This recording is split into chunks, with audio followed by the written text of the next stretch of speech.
I am sitting in my bridal suite right now, staring at myself in this beautiful white wedding gown, but my mind is not on the ceremony about to begin.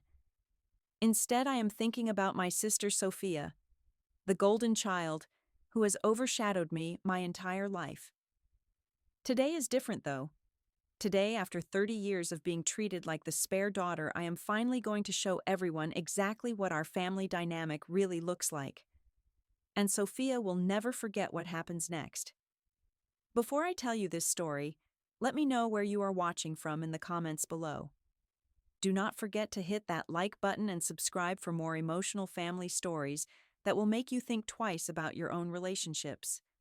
And now, let me take you back 30 years to where this all began, when I first realized that in my family, love was not equally distributed. Growing up in Austin, Texas, our family looked perfect from the outside.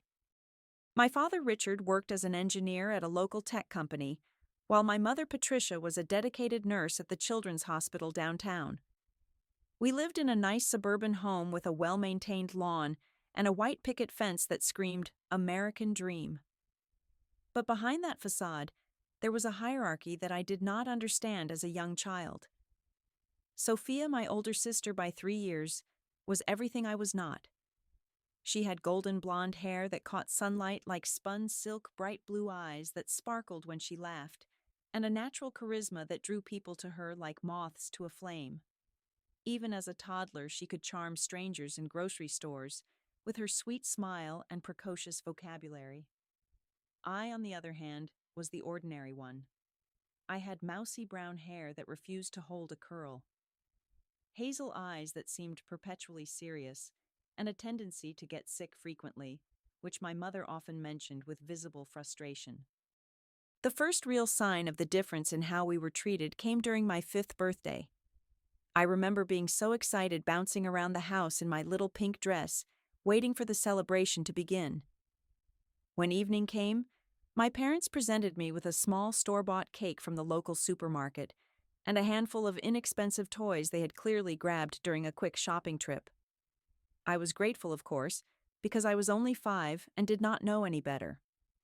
But 3 months later, when Sophia turned 8, I witnessed what a real birthday celebration looked like in our house. The backyard was transformed into a wonderland, with streamers, balloons, and a massive custom cake decorated with her favorite cartoon characters. She had invited her entire class, and our parents had rented tables, chairs, and even hired a clown to entertain the guests. The pile of presents was so large that it took her nearly 2 hours to open them all, each gift more expensive than anything I had ever received. That night, after all the guests had gone home, I asked my mother why Sophia's birthday was so different from mine. She sat me down on the edge of my bed, smoothed my hair, and said words that would echo in my mind for decades. "Sophia is special, honey. She has something extra that makes her shine. You understand? Dawn, not you?" I nodded because I was a child who wanted to please her mother, but something cold and heavy settled in my chest that night. I did not understand what made Sophia more deserving of love and attention, but I began to accept that this was simply how our family worked. I was the supporting character in the story of Sophia's exceptional life. School became another arena where these differences played out painfully. Sophia excelled academically without seeming to try very hard. She would casually mention that she had gotten another perfect score on a test, and our parents would beam with pride, taking her out for celebratory dinners and bragging to relatives about her natural intelligence. Meanwhile, I struggled to keep up, but eventually found my stride consistently earning B+ grades through genuine effort and determination. When I brought home my report cards, my father would glance at them briefly and say something like, "Good job, sweetie," before turning his attention back to whatever Sophia was doing. The science fair incident during my sophomore year of high school remains one of the most painful memories of my childhood. I had spent months working on a project about renewable energy, staying up late researching building models and preparing my presentation. I genuinely loved science and felt passionate about environmental issues, pouring my heart into every detail of the project. When the judges announced that I had won second place, I was absolutely thrilled. It was the first time I had achieved real recognition for something I had worked hard on. I rushed home with my ribbon and certificate bursting through the front door, with excitement, only to find the house empty. My parents had forgotten about the science fair entirely, because Sophia had a basketball game the same evening. They were all at the school gymnasium, cheering her on as she played a sport she had picked up casually just that semester. When they returned home hours later, I showed them my award with diminished enthusiasm. My mother glanced at the ribbon and said, "That is nice, dear," before immediately launching into an animated recap of Sophia's game-winning shot. The piano lessons were perhaps the most symbolic representation of how differently we were treated. Both Sophia and I had expressed interest in learning to play, so our parents enrolled us with the same instructor. However, when it came time to practice at home, the disparity became glaring. Sophia was given a beautiful grand piano that our parents had saved up to buy its mahogany finish, gleaming in our living room like a piece of fine furniture. I was relegated to an old electronic keyboard that our father had found at a garage sale, its keys yellowed with age and several buttons that no longer worked properly. During our first recital, I had practiced my piece until my fingers could play it perfectly in my sleep. I knew every note, every pause, every dynamic marking by heart. Sophia, confident as always, had barely practiced beyond her weekly lessons. When performance night arrived, she made several noticeable mistakes during her piece, stumbling over passages and missing entire measures. The audience, filled with relatives and family friends, applauded warmly anyway, because she recovered with a bright smile and a charming little bow. When my turn came, I played flawlessly, my hands moving across the keys with precision and genuine musical expression. The applause was polite but brief, and afterward all the conversation centered around how naturally talented Sophia was, and how she would surely become a wonderful pianist someday. That night, lying in my bed, listening to my parents discuss the recital in the next room, I heard my father say, "Mia played well, but Sophia has real star quality. You can see it in how the audience responds to her." Something inside me began to harden that night, a protective shell forming around my heart, as I started to understand that no matter how hard I tried or how well I performed, I would always be seen as less than my sister. The teenage years brought new challenges and deeper wounds as the favoritism became more pronounced and harder to ignore. When Sophia turned 15, our parents sat down with both of us to discuss dating rules. Sophia, they announced, was mature enough to start going to school dances and casual group dates, with the understanding that she would always be responsible and communicate openly about her activities. She was given a reasonable curfew and the freedom to explore relationships with appropriate supervision. 2 years later, when I reached the same age, the conversation was entirely different. I was told that dating was a distraction from academics and that I should focus on my studies instead of boys. When I pointed out the inconsistency, my mother explained that Sophia had proven herself more responsible and that I needed more time to mature. I was not allowed to date until I turned 17, and even then the rules were much stricter than anything Sophia had ever faced. Shopping trips became exercises in humiliation. Sophia would come home with bags full of designer clothes from the mall outfits that our parents happily purchased because she knows how to put herself together and represents the family well. When I needed clothes, I was taken to discount stores and given a strict budget. I learned to hide the labels on my clothing and became creative at mixing cheaper pieces to look more expensive. My friends began to notice the difference, and some of them started asking uncomfortable questions about why my sister always seemed to have nicer things than I did. The prom situation was the breaking point of my junior year. Sophia's senior prom was treated like a royal coronation. Our parents spent over $2,000 on her dress shoes, hair makeup, and a limousine rental that she would share with her friends. They took hundreds of photos, hired a professional photographer for a pre-prom session, and threw a small party at our house for her friend group.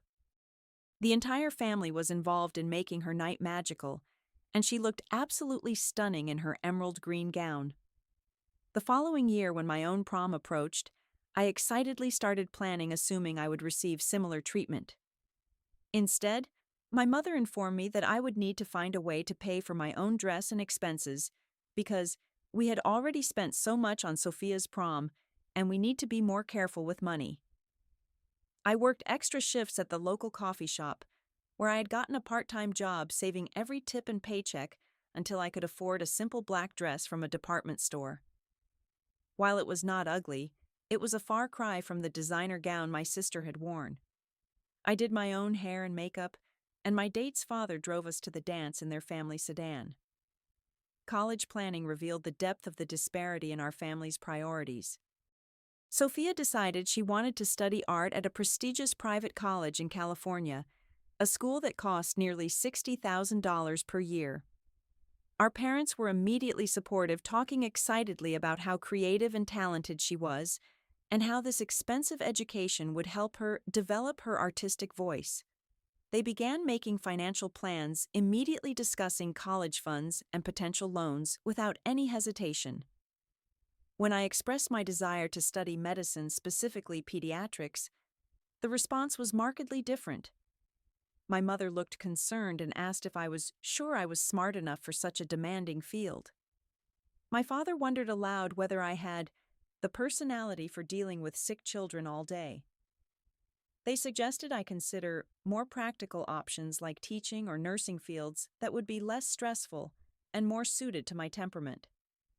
The implication was clear: they did not believe I had what it took to become a doctor. The car situation was another painful reminder of my place in the family hierarchy. For Sophia's 18th birthday, our parents surprised her with a brand new Honda Civic, complete with a big red bow in the driveway. They explained that she would need reliable transportation for college, and that this was their graduation gift to her. The car was beautiful, and Sophia was appropriately grateful, but I could not help wondering what my 18th birthday would bring. When my turn came, there was no car waiting in the driveway. Instead, my parents gave me a bus pass and explained that public transportation would build character and help me appreciate the value of hard work. They suggested that if I wanted a car, I could save up to buy one myself, just like other responsible young adults do.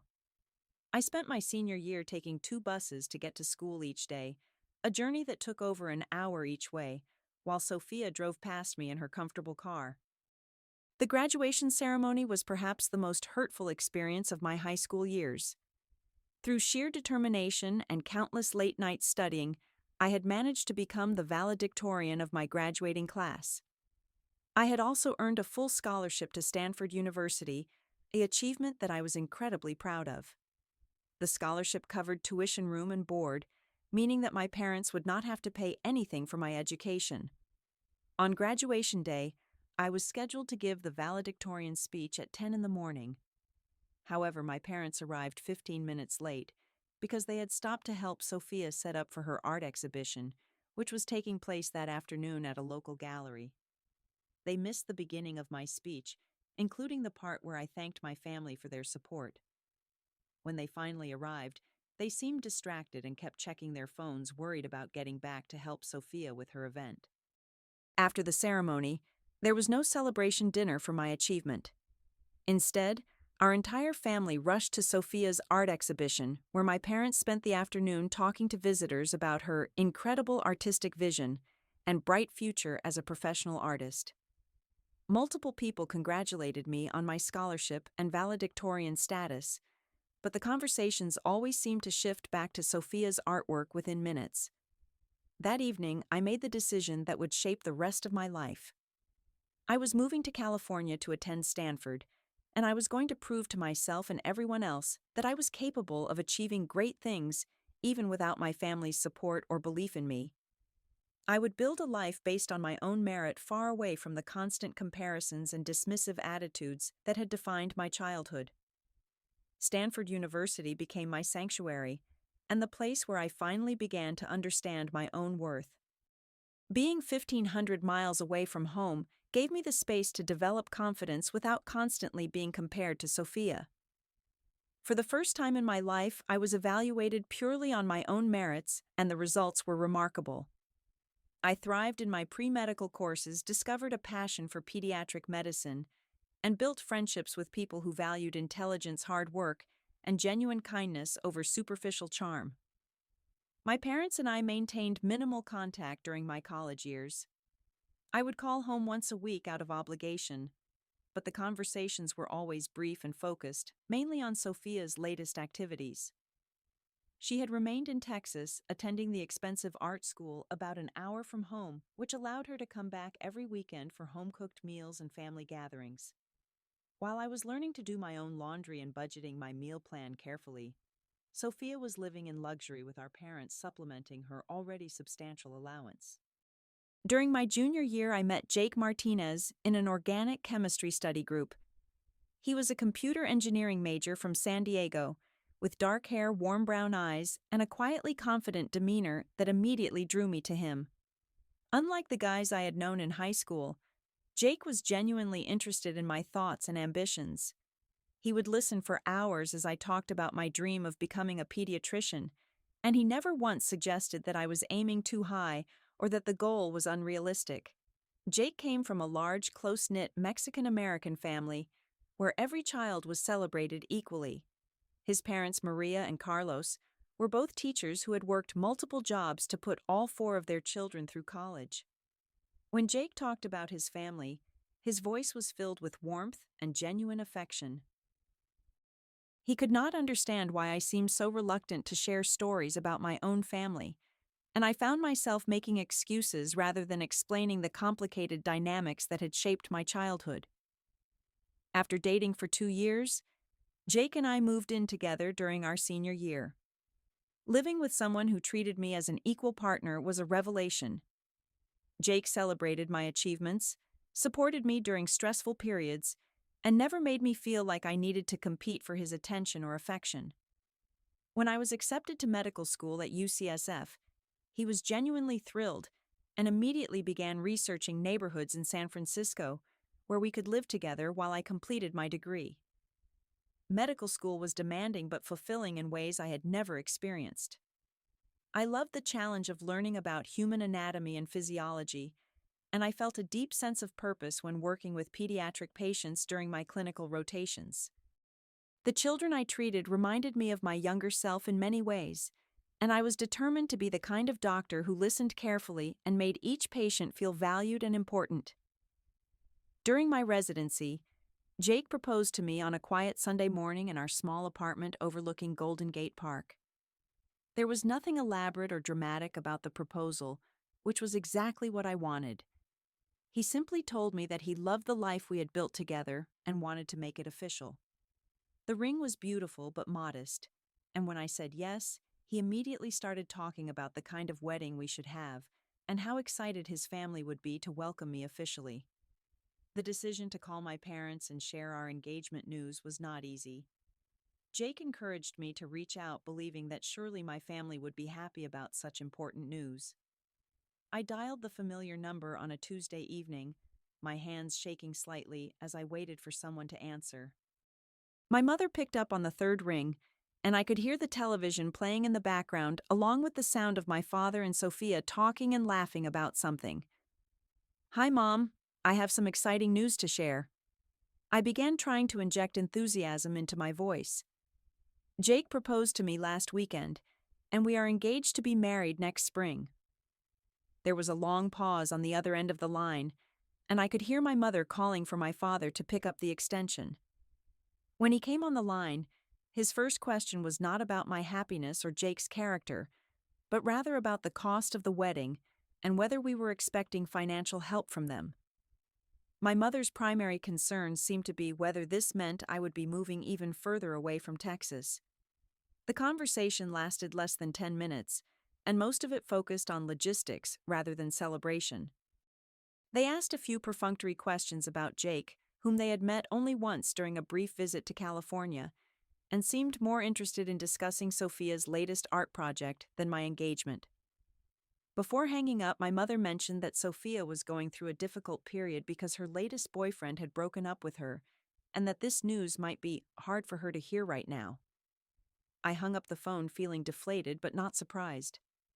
Jake, who had been listening from the kitchen, was shocked by my family's lukewarm response. His own parents had called within an hour of his telling them about our engagement, offering congratulations and immediately wanting to plan a celebration dinner. The contrast was stark and painful, but it also strengthened my resolve to create the kind of wedding that would represent the life Jake and I were building together. We decided to fly to Austin 6 months before the wedding to meet with my family in person and extend formal invitations. I was hoping that seeing Jake again and witnessing our happiness together might help my parents understand how much this marriage meant to me. We stayed in a hotel rather than with my family, which immediately caused tension because my mother interpreted this as a rejection of their hospitality. When we arrived at my childhood home for dinner on our first night in town, I was struck by how little had changed. The house looked exactly the same, and Sophia was still living in her old bedroom despite being 27 years old. She worked part-time at a local art gallery and spent most of her days exploring her creative process, which seemed to involve a lot of expensive art supplies and very little actual income. My parents continued to support her, financially justifying this by explaining that artistic careers take time to develop and that Sophia should not have to compromise her vision by taking a regular job. During dinner, I shared our wedding plans with enthusiasm, describing the venue we had chosen in Napa Valley and the small ceremony we were planning with close friends and family. My parents listened politely, but seemed distracted, frequently asking Sophia for her opinions on decorating choices and artistic details that she clearly knew nothing about. Jake tried his best to engage with my family, sharing stories about his work and his own family traditions, but the conversation kept returning to Sophia and her needs. After dinner, my mother asked to speak with me privately in the kitchen, while Jake and my father watched television in the living room. I hoped this would be an opportunity for a meaningful conversation about my upcoming marriage, but instead it became a painful revelation about how my family truly viewed me. My mother explained that she had always seen me as the independent one, who did not need as much support or attention as Sophia. "You have always been self-sufficient," she said, as if this was a character flaw rather than a strength. "Sophia is more fragile and needs to be protected. Surely you can understand that." I realized in that moment that my mother had created a narrative that justified years of neglect by casting it as respect for my independence. The fact that I had succeeded despite their lack of support was being used as evidence that I had never needed their help in the first place.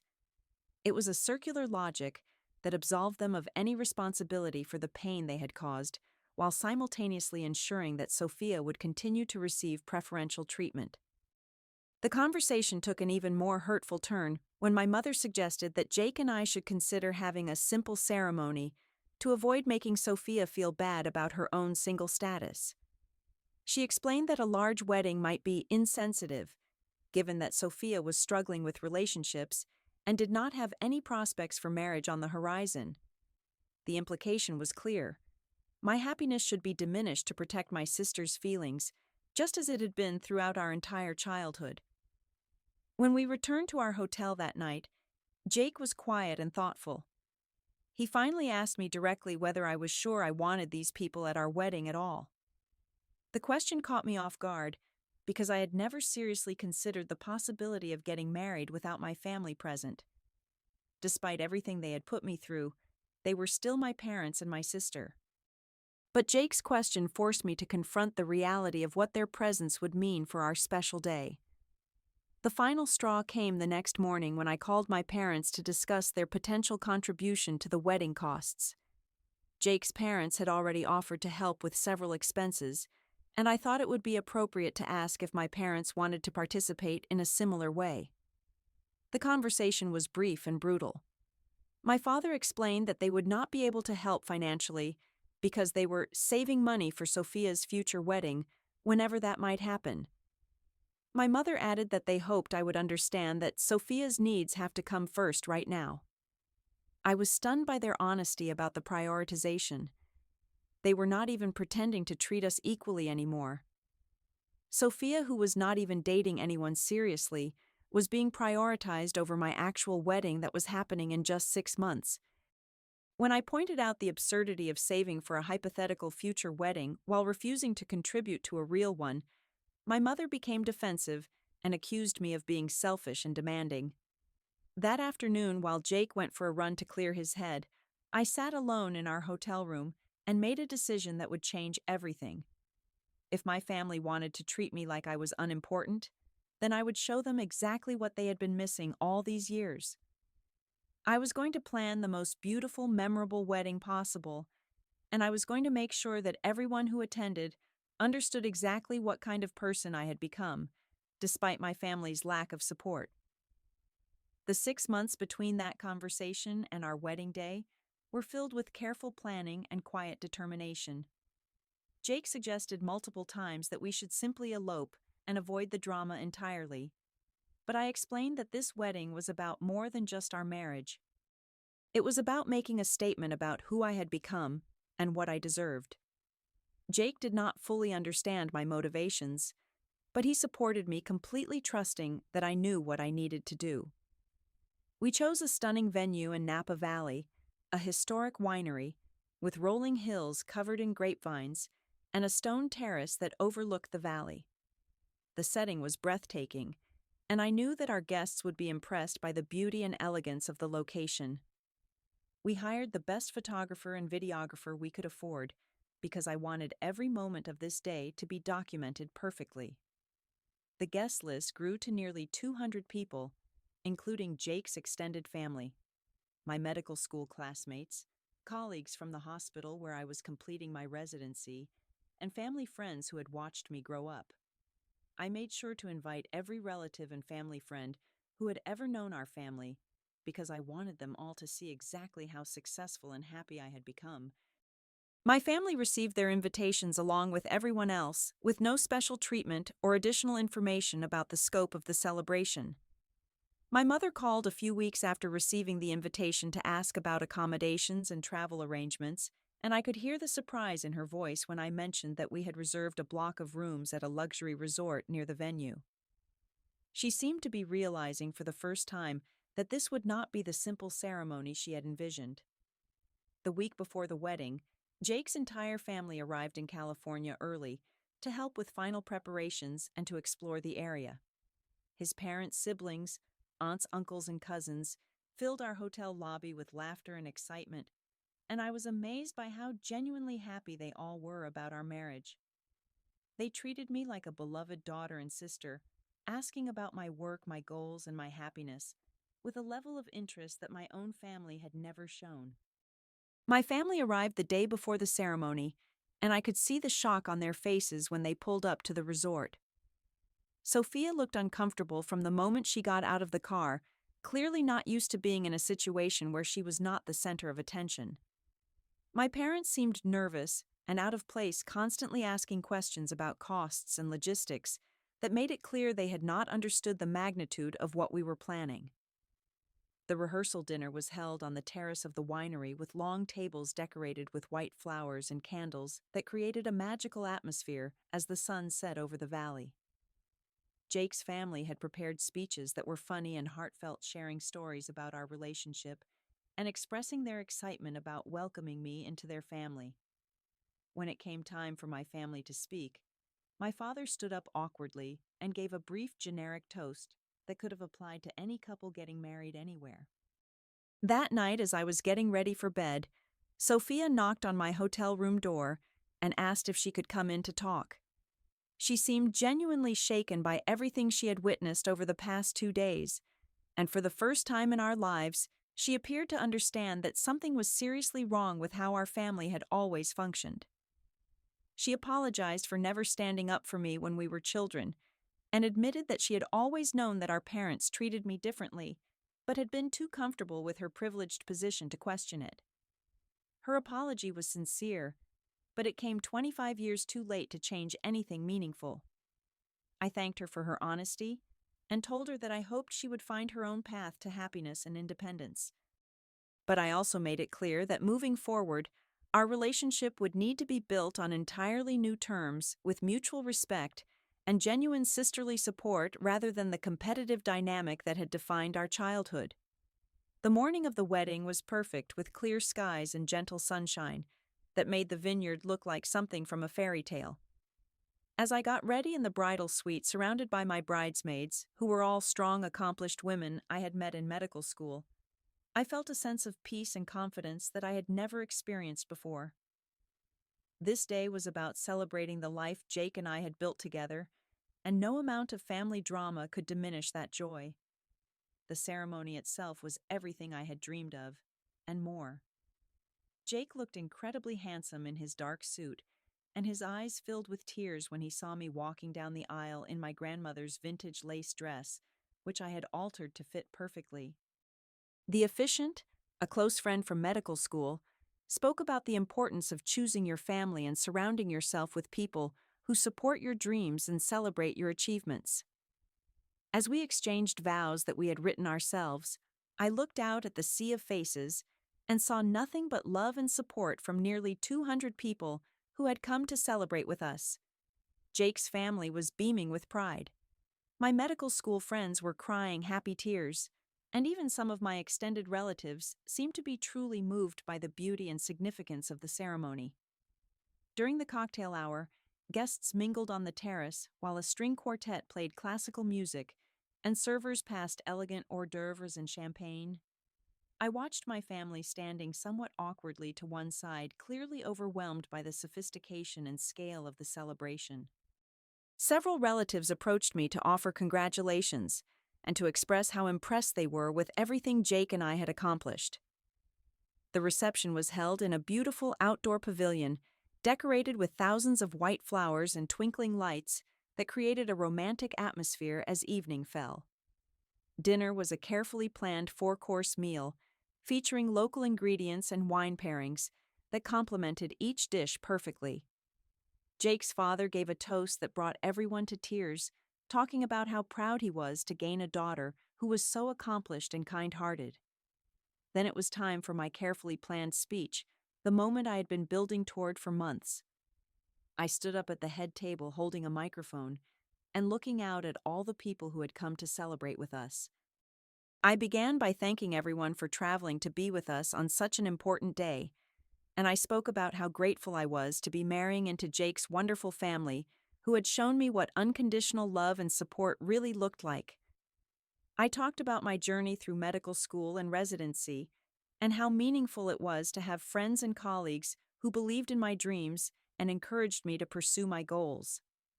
I thanked my professors and mentors who had guided me along the way, and I acknowledged the friends who had become my chosen family over the years. Throughout the speech, I made sure to thank everyone who had played a positive role in my life while conspicuously avoiding any mention of my immediate family. The speech concluded with a slideshow that Jake and I had put together, featuring photos from our relationship and major milestones in our lives. The images showed my graduation from medical school, my first day of residency, our travels together, and moments with friends who had supported us along the way. Notably absent were any photos of my family at these important events, because they had not been present for most of the significant moments in my adult life. As the slideshow played and I continued speaking about the people who had shaped me into the person I was today, I could see guests beginning to notice the pattern. My extended relatives who had known our family for years were starting to realize that my parents and sister had been absent from most of my major achievements. The contrast between Jake's family photos, which showed a tight-knit group celebrating every milestone together, and my own photos, which featured friends and mentors instead of family, was becoming uncomfortably obvious. When I finished speaking and sat down, the applause was enthusiastic, but I could see confused and concerned looks on many faces. People were beginning to piece together the story of my relationship with my family, and the realization was clearly uncomfortable for those who had known us for years. During the dancing portion of the evening, several relatives approached me privately to ask if everything was okay, and to express their surprise at learning about my accomplishments and career success. My parents and Sophia left the reception early, claiming they were tired from traveling, but I could see that they were actually embarrassed and upset by the way the evening had unfolded. They had expected to be honored guests at a simple family wedding, but instead they had been exposed as absent and unsupportive parents in front of their entire extended family and social circle. The next morning before Jake and I left for our honeymoon in Italy, my parents confronted me in the hotel lobby. They were angry and hurt, accusing me of deliberately embarrassing them in front of everyone they knew. My father demanded to know why I had not mentioned them in my speech, and my mother was particularly upset about the photo slideshow that had made their absence from my life so obvious. I looked at both of them calmly and explained that my speech and slideshow had been completely accurate representations of my life and the people who had supported me along the way. I pointed out that they had chosen not to be present for my graduation from medical school, my first day of residency, or any of the other important moments that had been featured in the presentation. If they felt embarrassed by their absence, that was a consequence of their own choices, not a deliberate attack on my part. Sophia was standing behind them looking shaken and guilty, and I could see that she was finally beginning to understand the full impact of our family dynamics. For the first time in her life, she was seeing our parents through someone else's eyes, and the view was not flattering. She tried to apologize again for the years of favoritism and neglect, but I explained that apologies could not undo decades of damage or change the fundamental patterns that had shaped our family. I told all three of them that I would be happy to have a relationship with them in the future, but only if it was based on mutual respect and genuine interest in my life and happiness. I was no longer willing to accept being treated as the less important daughter, and I would not tolerate any future attempts to diminish my achievements or prioritize Sophia's needs over my own. If they wanted to be part of my life going forward, they would need to earn that privilege through their actions, not simply expect it because of biology. The conversation ended without resolution, and Jake and I left for our honeymoon with a sense of closure rather than regret.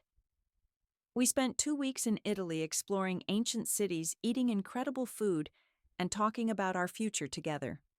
For the first time in my life, I felt completely free from the weight of family expectations and obligations that had held me back for so long. When we returned to San Francisco and settled into our new life as a married couple, I began the process of healing from decades of emotional neglect and favoritism. I started seeing a therapist who specialized in family dysfunction, and I learned to recognize the ways that my childhood experiences had shaped my adult relationships and self-perception. The work was difficult but necessary, and Jake was incredibly supportive throughout the process. Over time, I realized that my wedding day revenge had not actually healed the pain of my childhood, but it had given me the closure I needed to move forward. By forcing my family to see themselves through the eyes of others, I had finally made them confront the reality of how they had treated me. Whether they chose to change their behavior going forward was up to them, but I was no longer willing to sacrifice my own happiness to maintain the illusion of family harmony. The most important lesson I learned through this experience is that family is not automatically deserving of unconditional love and loyalty simply because of shared genetics.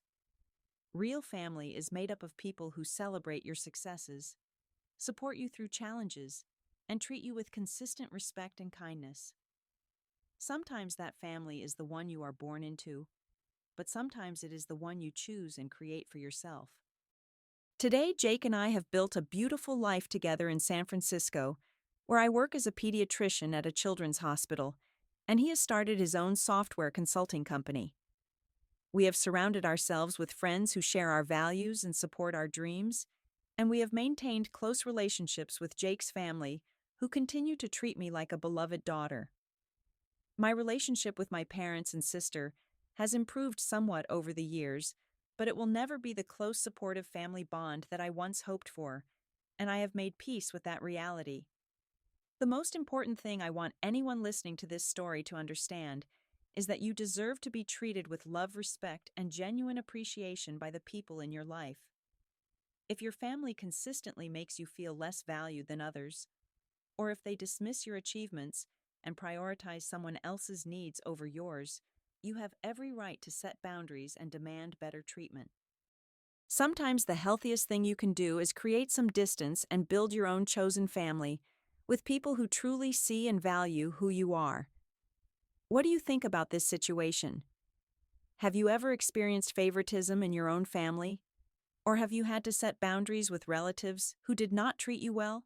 I would love to hear your thoughts and experiences in the comments below.